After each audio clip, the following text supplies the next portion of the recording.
Welcome to Sage Audio. Today let's cover how to EQ instruments, but first, if you have a mix that you need mastered, send it to us to receive a free mastered sample of it with the link in the description. Understanding fundamental and overtones. The fundamental is an instrument's lowest note, which can be observed on an EQ by the lowest spike. Sometimes we have a signal below the fundamental, but this is often rumble picked up in the room, hum, or some other type of noise that's unrelated to the musical aspect of the signal. Overtones, or harmonics, are multiples of the fundamental and are always tied to the fundamental, meaning if the fundamental changes, the harmonics change. So, if the fundamental is 100 Hz, the harmonics would be 200 Hz, 300 Hz, 400 Hz, and so on. Now, I start with this info since it's very important to understand when you're equalizing any musical signal. Let's take a listen to the fundamental of a signal and then slowly introduce harmonics.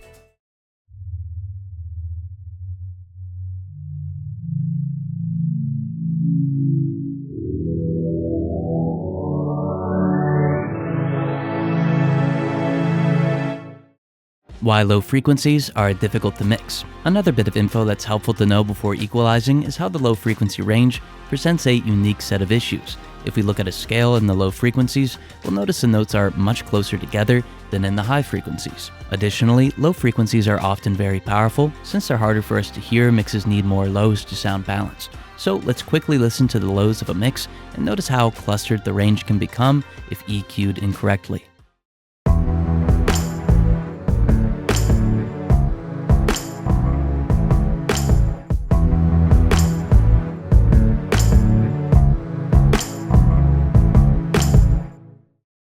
If you're enjoying the video, hit the like button and subscribe if you haven't already. It's free and it helps us bring you more videos.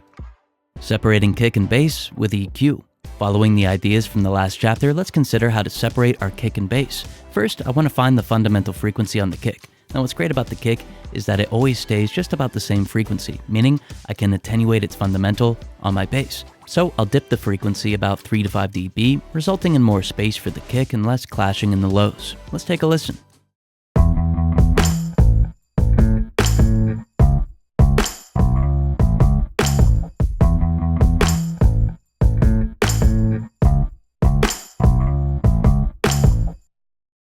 Important frequencies for synth and guitar.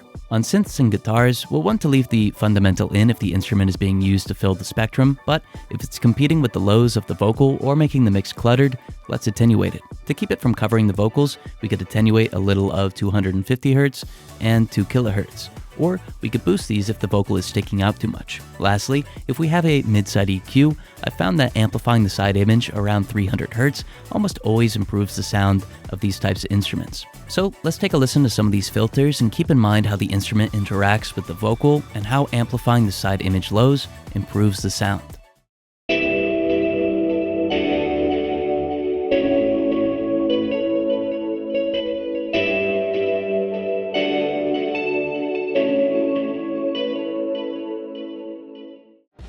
Important vocal frequencies. Now, I know we're talking about instruments, not vocals, but in case you want to mix your BGVs or consider how instruments interact with your lead, let's look at the important ranges. First, we have the fundamental, which contains the majority of the vocal's power. 500 Hz is where vowel pronunciation occurs. Pull this back to make the vocal sit back, or push it forward to bring the vocalist closer to the listener. 800 Hz to 1.3 kHz can contain nasally tones, so if the vocal is sounding nasally, you should dip these. You can boost 2 to 5 kHz to help the vocal cut through, or attenuate it to help it sit in the mix. Lastly, we have sibilance between 5 to 10 kHz, which we'll want to dip a good amount on the BGVs, and there's air above 12 kHz. So let's take a listen to a vocal with these areas affected and consider how it changes the balance between it and the rest of the mix. I tell you what the words mean, they don't mean anything.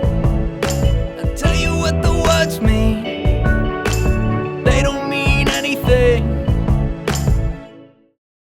Mid-side EQ on drum bus. Let's introduce a mid-side EQ to the drum bus. We'll find the kick's fundamental and on the mid image amplify it, as well as amplify the snare's fundamental, which should be around 200 Hz. Then let's boost the mids on the side image, and more importantly, the highs with a high shelf. If we want the snare to cut through a bit more, let's amplify roughly 3 kHz on the mid channel. Also, if we want the kick to be more focused, we could make it mono with a high pass filter on the side image. Let's take a listen to how this augments the drums.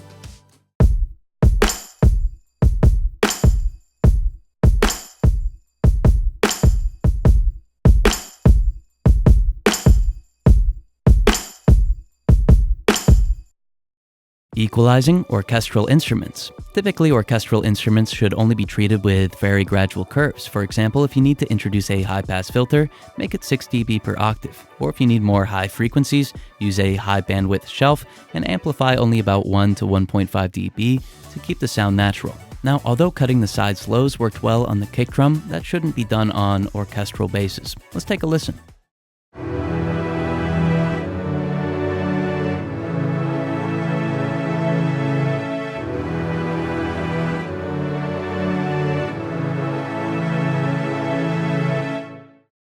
If you're enjoying the channel, you can use the search box to watch more of our videos. Accenting key with EQ. Knowing the key of the song that we're mixing helps a lot. Once we know that, we know the 7 in-key notes and the 5 out-of-key notes. These notes can be converted into frequencies, which we can amplify if they're in-key or attenuate them if they're out-of-key. So let's apply some equalization to the full mix using this info and consider how you could use this to make your mixes more musical.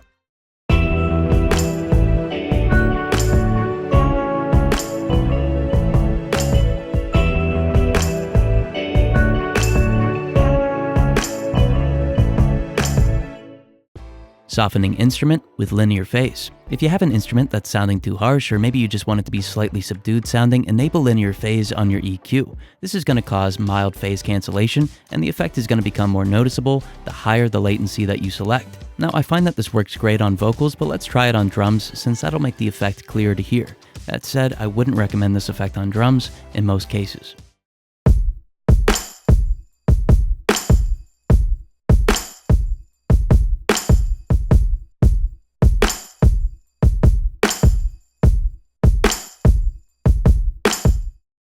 Stereo widening on instrument with EQ. We touched on mid-side EQ, but let's look at how it can both control the spectrum and widen your stereo image. Let's say we add reverb to a signal and we want the reverb to be more impressive. We could add an EQ after the reverb and amplify aspects of the side image. So let's amplify the mid and high frequencies of the side image and take a listen to how it widens the instrument and improves the reverb.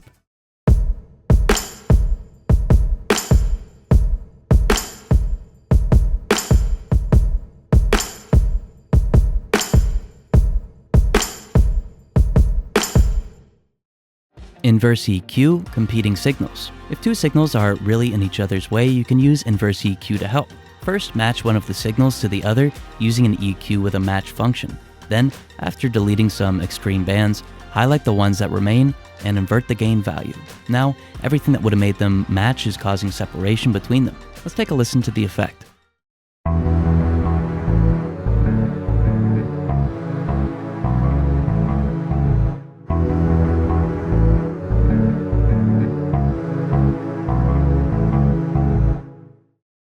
If you have a mix that you need mastered, send it to us to receive a free mastered sample of it with the link in the description.